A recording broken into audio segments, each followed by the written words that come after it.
আসসালামু আলাইকুম দর্শক শ্রোতা, দেখেন একটা কি দুর্লভ দৃশ্য, যেখানে একটি গাছ, বট গাছ, এই বট গাছের মাথায় আবার খেজুর গাছ। সেটা কি ভাবা যায়?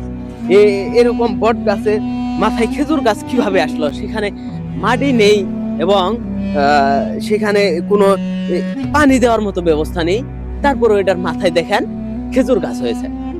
এটা কিভাবে সম্ভব? দেখেন এখানে এটা কিন্তু বট গাছ, এই যে উপরে এখান থেকে দেখেন, এখানে এটা খেজুর গাছ এবং এখানে চাইলে খেজুর রসও পাওয়া সম্ভব, খেজুর রসও পাওয়া যেতে পারে যদি সেখানে ব্যবস্থা করা হয়। কিন্তু এই গাছ থেকে এখন পর্যন্ত কেউ খেজুরের রস কিংবা খেজুরের ফল পাড়ার কোনো সাহস করেনি, কারণ অনেকে বলে এই গাছে নাকি বিভিন্ন রকমের ভৌতিক জিনিস থাকে।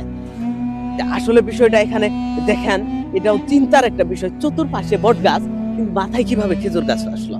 হ্যাঁ, এই বিষয়টা আপনাদের সাথে শেয়ার করছি। এই জায়গাটা হচ্ছে এটা মাহমুদপুর থেকে পচাওয়ালা রোড যাইতেই বাইনাবাড়ি যে রোডটা আছে, এই রোড, মাটির রোড দিয়ে ঢুকলে এখানে আসলে দেখতে পারবেন এই গাছটা।